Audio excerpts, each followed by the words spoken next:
आप देख रहे हैं सिटी इंडिया न्यूज़ चैनल, हक की आवाज़।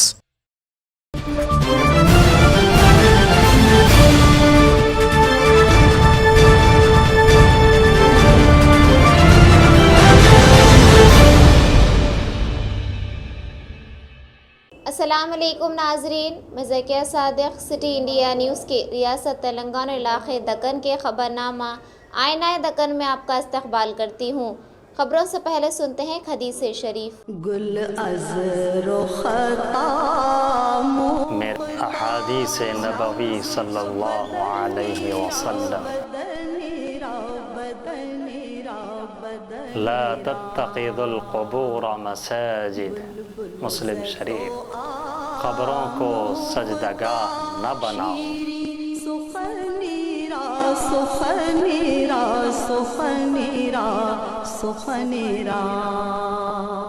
नामपल्ली के रेड रोज़ फंक्शन हॉल में रियासत तेलंगाना और मुसलमान के नाम से एक सेमिनार मुनक़्क़िद किया गया, जिसमें बहसत मेहमान ख़ुसूसी सदर मजलिस व MP हैदराबाद बैरिस्टर असदुद्दीन अवैसी ने शिरकत की।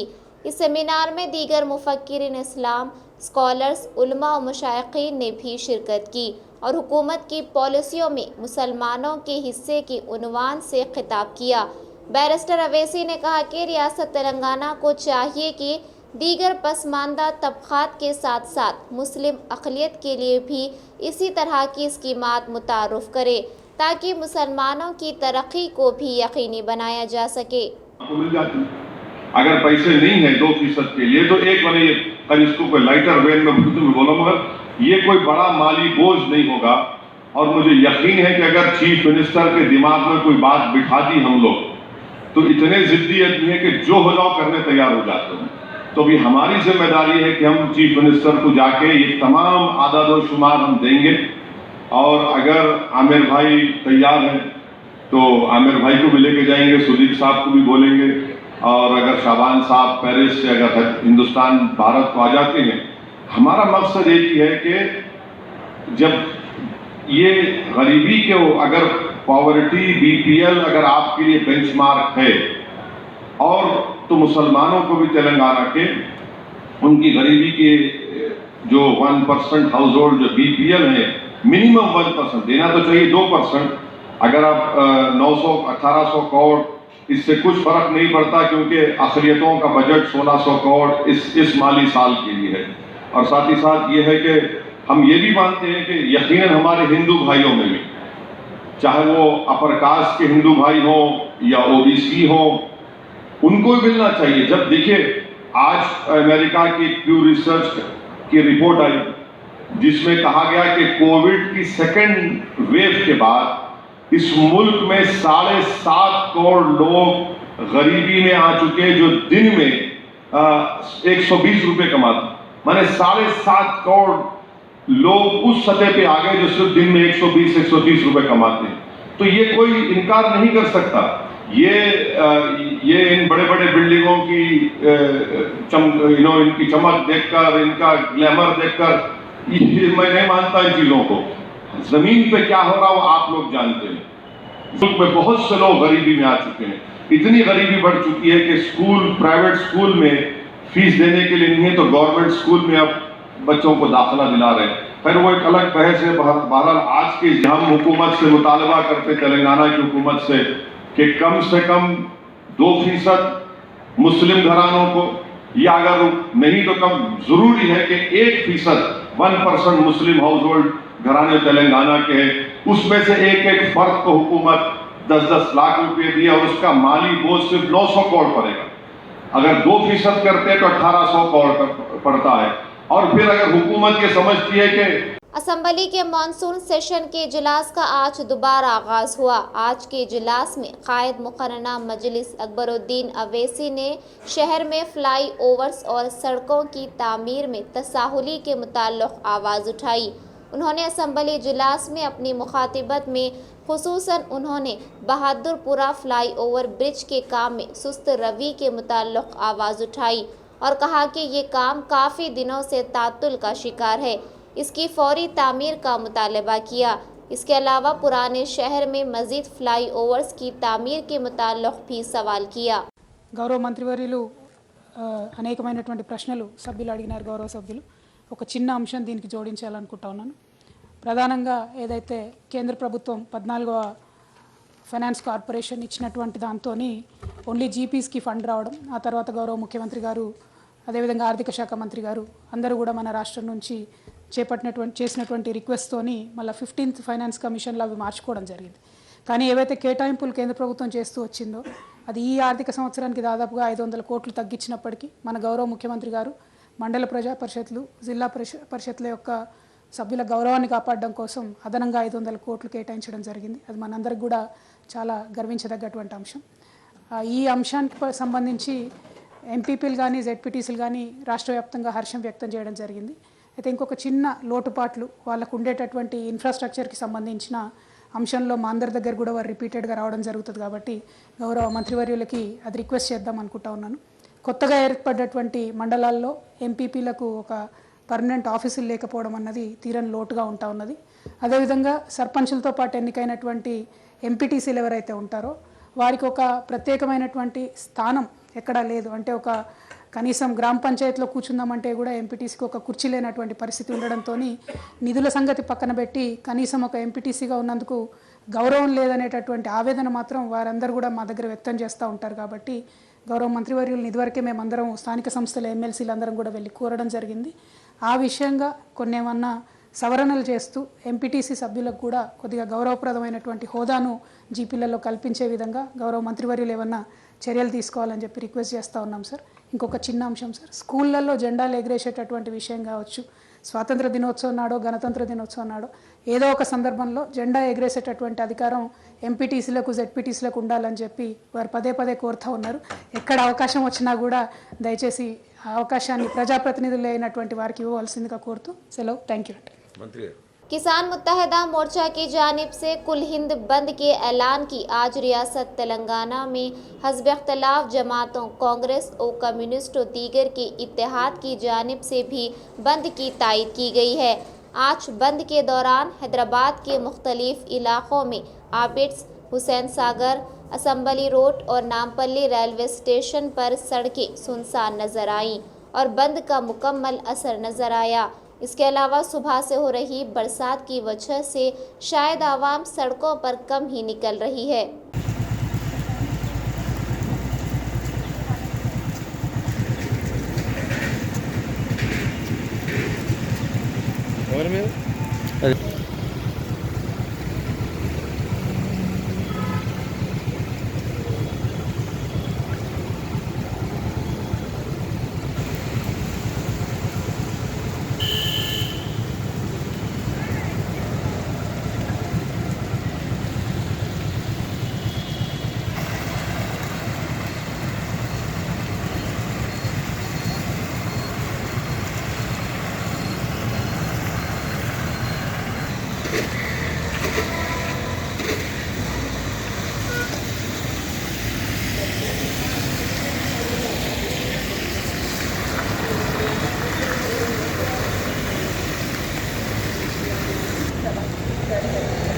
कोई भी नहीं दिख रहा बोल के ले रहा टीवी पे डालने का है क्या?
कालापत्थर पुलिस स्टेशन हुदूद में बशारत नगर और बिरयानी शाह टेकड़ी में पुलिस की जानिब से कार्डिनल सर्च जामे तलाशी मुहिम चलाई गई। DCP south zone Gajanand Rao की क़यादत में ये तलाशी मुहिम चलाई गई। इस मुहिम में बशमूल एक एसीपी, 2 सर्कल इंस्पेक्टर्स जुमला 200 पुलिस एहलकारों ने शिरकत की। इस मौके पर घर घर तलाशी ली गई और इसी दौरान पुलिस स्टेशन में दर्ज राउडी शीटर्स के मकानात की भी तलाशी ली गई।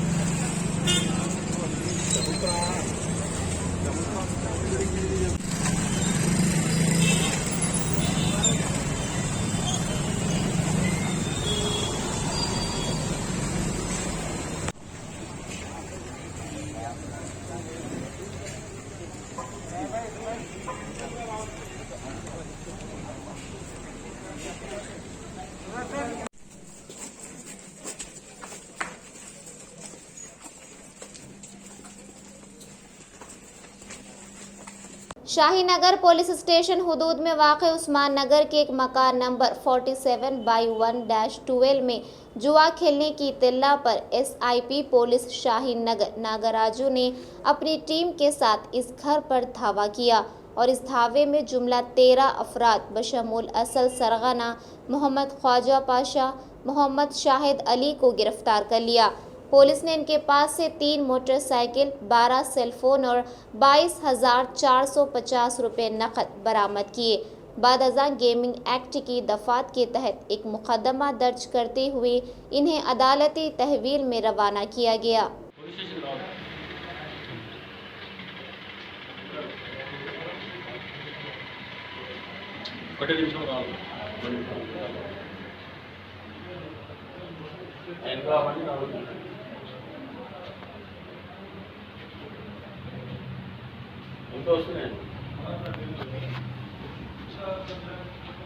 separate alert जरूर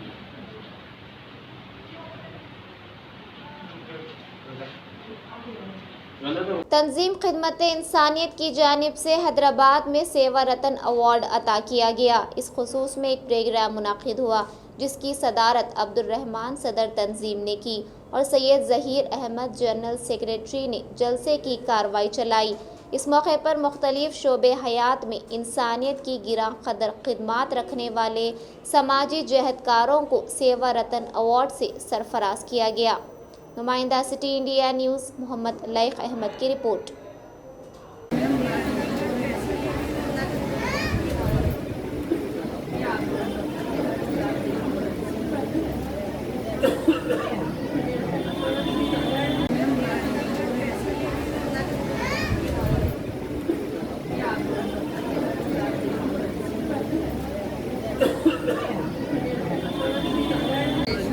शेख मखदूम में चेक करना पड़ता, एक जने जरा चेक करके दो। शेख जफर, मोहम्मद समीर, हाँ यूनर मखसूसी, अनीस पर मिस्टर बंटी मुंडाला, मोहम्मद सरवर, मिस आसिया ताज,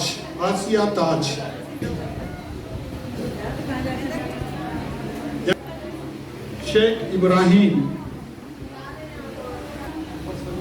रजिया परवीन, फहमीदा बेगम।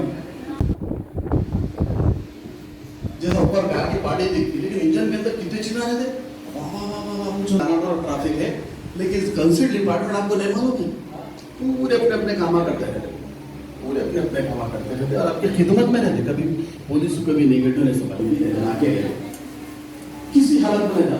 अल्लाह इंसानियत का खिदमत, ये इंसानियत का खिदमत क्या है?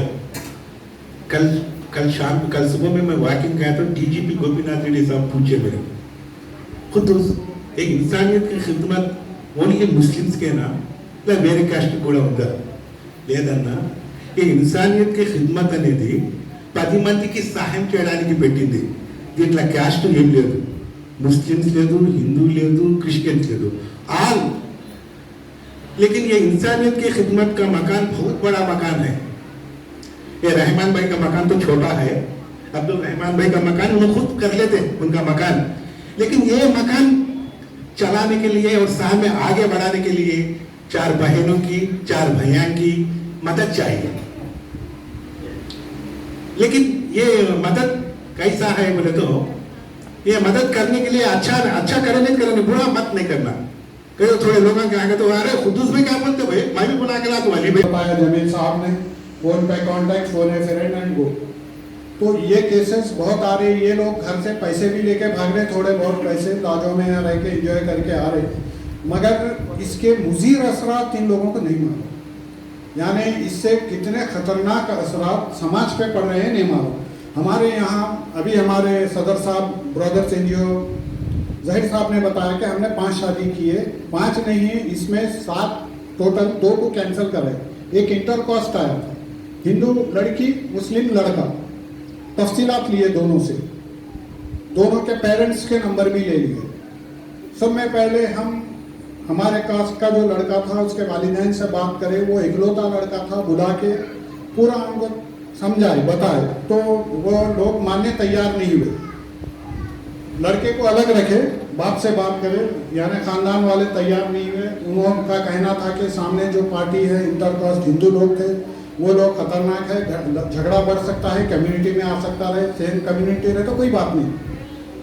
तो उसके बाद हम बोले कि देखो आपके लड़के को ये चीज़ हम कर रहे नहीं मालूम, हम उसको ये बोल के भेजे कि तुम्हारा निकाह करेंगे, 2 दिन ठहरो, इसका पूरा क्या प्लान है देखेंगे. भेज दिए. उसके बाद पेरेंट्स को बोले आप अपने लड़के को कंट्रोल करना, ये यहाँ पर नहीं आना हमारे पास, या कहीं भी नहीं जाना, उसके एक्टिविटीज़ पे नज़र रखो और उसको जहाँ तक हो सके कंट्रोल करो. उसके बाद मैंने लड़की का पेरेंट्स का नंबर लिया, मैं और हमारी. जिला संगारेड्डी के जहीराबाद में आज भारत बंद में कोई खास असर नहीं देखा गया. मरकजी और रियासती हुकूमत की किसान मुखालिफ पॉलिसियों और आवाम दुश्मन इक़दामात के ख़िलाफ़ शहर जहीराबाद में भी कुल जमाती बंद का ऐलान किया गया था, ताहम शहर में इसका कोई असर नहीं नज़र आया. मुमकिन है कि 1 हफ़्ता कबल नाशकर के किसानों का जहीराबाद बंद और लॉकडाउन के नुकसानात इसकी वजह रही होगी. तमाम कारोबारी इदारे, स्कूल्स और कॉलेजेस हस्बे मामूल खुले रहे. अलबत्ता कांग्रेस, CPI और CPM BSP पार्टी के कायदीन ने एक रैली का एहतमाम करके बंद को कामयाब करने की नाकाम कोशिश की.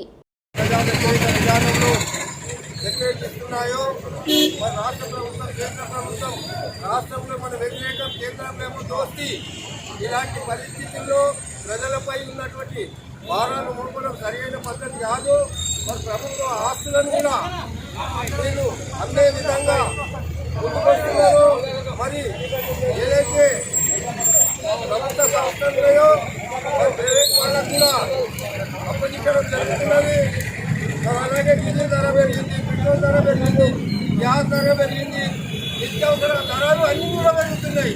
మరి ఇటువంటి తరుణంలో ప్రభుత్వం కేంద్ర ప్రభుత్వం తెచ్చినటువంటి మళ్ళా 3 వ్యవసాయ చట్టాలను చేయాలని చెప్పి పెట్రోలు, డీజిల్ ధరలు తగ్గించాలి, ప్రైవేటీకరణను ఆపాలని చెప్పేసి దాంతో పాటు రాష్ట్ర ప్రభుత్వాన్ని పాలన నిరసిస్తూ దేశవ్యాప్తంగా అఖిలపక్ష పార్టీలు బంద్కు పిలుపునివ్వడం జరిగింది. ఈ సందర్భంగా జహీరాబాద్ బంద్లో పాల్గొంటున్నటువంటి వివిధ పార్టీల నాయకులందరికీ ముందుగా నమస్కారం, ప్రజానికానికి, కార్మికులకు కూడా నమస్కారం తెలియజేస్తా ఉన్నాం. ఈ సందర్భంగా కాంగ్రెస్ పార్టీ జహీరాబాద్ పట్టణ అధ్యక్షులు అసలు గారిని మాట్లాడి కోరుతా ఉన్నాం. ప్రతిపక్షాలన్నీ ఈరోజు భారత్ బంద్కు పిలుపునివ్వడం జరిగింది. దాంట్లో జహీరాబాద్లో పాల్గొన్న వివిధ పార్టీలకన్నిటికీ, ప్రజా సంఘాలకన్నిటికీ కూడా నా యొక్క వందనాలు. ఒక్కసారి తీసుకున్నామంటే 7 సంవత్సరాల ఈ బీజేపీ ప్రభుత్వం సెంట్రల్ వచ్చిన తర్వాత అదే విధంగా ఏంటంటే రాష్ట్రంలో వచ్చిన టీఆర్ఎస్ ప్రభుత్వం కూడా అదే విధంగా ఉంటుంది. ఈరోజు 7 సంవత్సరాలలో తీసుకుంటే ఏంటంటే ఈ బీజేపీ ప్రభుత్వం ఏంటంటే ప్రతి సమాజంలో ఉన్న ప్రతి సెక్షన్ కూడా చేసింది. ఒక పక్క రైతులను వంచిస్తుంది, ఆ తర్వాత ఏంటంటే సామాన్య జనుల మీద ట్యాక్సుల రూపంలో దాని రూపంలో చేస్తున్నారు. ఆ తర్వాత మహిళలకు కూడా భద్రత లేని విధంగా తయారైంది. ఇవన్నీ చూసుకున్నప్పుడు మనం క్లియర్గా అర్థం చేసుకోవాలి. ఇక్కడున్న బీజేపీ ప్రభుత్వం పెద్ద చెప్పుకుంటుంది మేము రైతు పక్షపాతి అన్నప్పుడు ఏంటంటే నల్ల చట్టాలు ఎందుకు తీసుకొచ్చారు? ఆ నల్ల చట్టాల గురించి ఈ రోజు వరకు రైతులు పోరాటం చేస్తుంటే దాన్ని క్లియర్గా పక్కనే పెట్టిందంటే మీ నిజ స్వరూపం ఏమో క్లియర్గా అర్థమవుతున్నది. దాని ప్రభావమే ఈరోజు తీసుకుంటేందంటే మన తెలంగాణలో తీసుకుంటేందంటే బొట్లు పట్టించొద్దు అని చెప్పేసి ప్రభుత్వాలు తయారైనవి అన్నప్పుడు నీ చట్టాలు సరైన రీతిలో లేనప్పుడు తీసుకొచ్చిన అదే విధంగా ఇక్కడ ఉన్న టీఆర్ఎస్ ప్రభుత్వం కూడా అదే విధంగా ఏంటంటే ఈరోజు రైతులను వంచడం కింద తయారైంది. ఆ తర్వాత తీసుకుందామండి సామాన్యుల మీద కూడా నడ్డి వచ్చే విధంగా తీసుకుంటున్నది. పెట్రోల్ డీజిల్ ధరలు ఎన్ని పెరిగాయి? ఇంటర్నేషనల్ మార్కెట్లో క్రూడ్ ధరలు తగ్గుతుంటే ఏంటంటే ఒక పక్క మన దగ్గర ఏంటంటే పెట్రోల్ డీజిల్ ధరలు పెరుగుతూ పోతున్నాయి. పెట్రోల్ డీజిల్ ధరలు పెరుగుతాయి ఏంటంటే సామాన్య అవసరం లేదు, సామాన్యులు ఎక్కడ పోతున్నారు ఏం పోతున్నది అవసరం లేదు. కేవలం వల్ల ఏంటంటే మాటలకే పరిమితం అవుతున్నారు కానీ ఎక్కడ కూడా చర్చలు చూపెట్టలేరు. అంతెందుకు తీసుకుందామండి మన దగ్గర తీసుకుంటే ఏంటంటే ఈరోజు బీజేపీ అధ్యక్షుడు ఏంటంటే పాదయాత్ర అని చెప్పుకొని తిరుగుతున్నాడు. పాదయాత్ర చెప్పి తిరిగినప్పుడు ఏంటంటే అలా ఒక్క రోజున ఏంటంటే మేము ఇవి చేస్తాము ప్రజలకు ఇవి చేసినాము అని ఎక్కడ చెప్పిన దాఖలు లేవు. కేవలం ఏంటంటే హిందూ ముస్లింల గురించి మాట్లాడతారు. లేదంటే ఏంటంటే భారతదేశం పౌరులం ఎవరు అందరం భారతదేశ పౌరులమే కదా. ఆ భారతదేశము స్వదేశము మేము భారత మాత దీని కింద మాట్లాడడానికి ప్రగల్భాలు మాట్లాడడానికి తయారైంది కానీ అంతకుమించి దేని కూడా లేదు. ఆ తర్వాత తీసుకుంటే ఇది అఖిల పక్ష మన ప్రతిపక్షాల భారత బంధు ఈ సమయంలో తీసుకుంటే ఏంటంటే ఇక్కడున్న మన టీఆర్ఎస్ ప్రభుత్వం కూడా ఏంటంటే అదేంటంటే బీజేపీ ప్రభుత్వం రెండు ఒకటే దొందు కింద తయారైనవి. ఢిల్లీలోనేమో దోస్తుంటారు, గల్లీనేమో కుర్చీ విధంగా ఏంటంటే వాళ్ళు తయారయ్యారు. చట్టాల వ్యవసాయ చట్టాల గురించి తీసుకుంటే మొదట వ్యతిరేకించినట్టు చేసి ఫస్ట్ బంద్లో పాల్గొన్నారు. ఆ తర్వాత ఏంటంటే ఢిల్లీకి పోయింది ఏమేమి వాళ్ళ మధ్య ఒప్పందం అయిందో ఆ తర్వాత ఏంటంటే చట్టాలకు సపోర్ట్ చేసుకుంటున్నారు. ఆ తర్వాత ఈ రోజు వరకు తీసుకుంటే కూడా ఏంటంటే పార్లమెంట్ లో ప్రతి దానికి కూడా సపోర్ట్ చేసింది టీఆర్ఎస్ ప్రభుత్వం. కాబట్టి టీఆర్ఎస్ ప్రభుత్వం కానీ బీజేపీ ప్రభుత్వం కానీ ఒక్కటే దీని కింద కనబడుతుంది. కాబట్టి ఈరోజు ప్రధానంగా డిమాండ్ చేసేది ఏంటంటే ఈ రైతుల గురించి ఏదైతే చట్టాలు తీసుకొచ్చిందో వాటిని వెంటనే ఉపసంహరించుకోవాలి. అదేవిధంగా పెరుగుతున్న పెట్రోల్ డీజిల్ ధరలను ఏంటంటే నియంత్రించాల్సిన అవసరం ఉన్నది. అది మర్చిపోయింది ఈరోజు ప్రభుత్వం. కేవలం వాళ్ళ గురించి ఆలోచించకుండా మేమెట్లా ముందుకు పోతాము, మా రాజకీయం ఎట్లా ముందుకు పోతుంది, సామాన్య ప్రజలు ఎక్కడ పోతే మాకెందుకు, కేవలం ఏంటంటే వాళ్ళ స్వార్థానికి కొరకు నడుస్తున్నారు. కాబట్టి అలాంటి ఏమి చెల్లదని చెప్పేసి ఈరోజు భారతదేశంలో ఉన్న ప్రతిపక్షాలన్నీ ఒక్క దగ్గరగా ఏంటంటే ఈరోజు భారత బంద్ ఇవ్వడం జరిగింది. ప్రతి దగ్గర కూడా సక్సెస్ఫుల్గా నడుస్తున్నది. కాబట్టి ఈ ప్రభుత్వం ఏంటంటే ప్రజల కొరకు ఎన్నుకుంటే ప్రభుత్వం కాకుండా ఏంటంటే వాళ్ళ స్వప్రయోజనాల కొరకే చేసుకుంటూ వాళ్ళు ముందుకు పోతున్నారు. కానీ అక్కడ ఉన్న నరేంద్ర మోడీ కేవలం ఏంటంటే తన పార్టీ ఎట్లా ఇంప్రూవ్ కావాలి, తన వాళ్ళు ఎట్లా ఇంప్రూవ్ కావాలి, సామాన్యులు ఎవరు ఇంప్రూవ్ కాకపోతే ఏందన్న విధంగా ఉన్నారు. కాబట్టి దానికి క్లియర్గా నిరసిస్తూ ఏంటంటే ఈరోజు బంద్ చేపట్టడం జరిగింది. కాబట్టి ప్రజలు ఇప్పటికన్నా మేల్కొనండి. రేపు వచ్చే ఎలక్షన్లలో ఏంటంటే సరి అయిన బుద్ధి చెప్పాల్సిన అవసరం ఉన్నది. ప్రజలకు ఉన్నది ఏంటంటే ఓటే విలువైన ఓటు. కాబట్టి ఆ విలువైన ఓటు వేసేటటువంటి గద్దె మీద కూర్చొని పెట్టేందంటే వాడు దాని గురించి మర్చిపోయి ఈరోజు ప్రజలకు వ్యతిరేకంగా పనిచేస్తున్నాడు. కాబట్టి అలాంటిది కాకుండా చూడాల్సిందిగా ప్రజలందరూ కోరుకుంటూ ఈ బంద్లో పార్టిసిపేట్ చేసిన అందరికీ కూడా ధన్యవాదాలు తెలుపుకుంటూ ఇక ముందు కూడా ఏంటంటే ప్రజలకి ఏంటంటే పోరాటాలే లాస్ట్ మిగిలినాయి. ఈరోజు ఏంటంటే ప్రభుత్వాలు ఏంటంటే వాళ్ళు ప్రజల కొరకు పనిచేసేది కాబట్టి పోరాటాలు చేస్తూ ఏంటంటే మనం ముందుకు పోయినప్పుడే వాళ్ళకు బుద్ధి వస్తుందేమో ఆ బుద్ధిని తెలిపాల్సిందిగా అందరినీ కోరుకుంటూ వచ్చిన వారికి అందరికీ ధన్యవాదాలు తెలుపుతున్నాను. Thank you. नाज़रीन, हमारे तमाम प्रोग्रामों का मुशाहिदा city digital set top box के चैनल नंबर 6 और हैदराबाद में एजी सेट टॉप बॉक्स के चैनल नंबर 50 पर मुशाहिदा कर सकते हैं। इसके अलावा यूट्यूब, फेसबुक और इंस्टाग्राम पर भी आप हमारे तमाम प्रोग्रामों का मुशाहिदा कर सकते हैं। नाज़रीन, आप यूट्यूब पर हमारे वीडियोस देख रहे हैं तो यूट्यूब पर हमारे चैनल को सब्सक्राइब करें, लाइक और शेयर करें। तो नाज़रीन, अब मुझे ज़किया सादिक को इजाज़त दें और देखते रहिए आपका अपना पसंदीदा चैनल सिटी इंडिया न्यूज़, हक़ की आवाज़। शब बख़ैर, अल्लाह हाफ़िज़।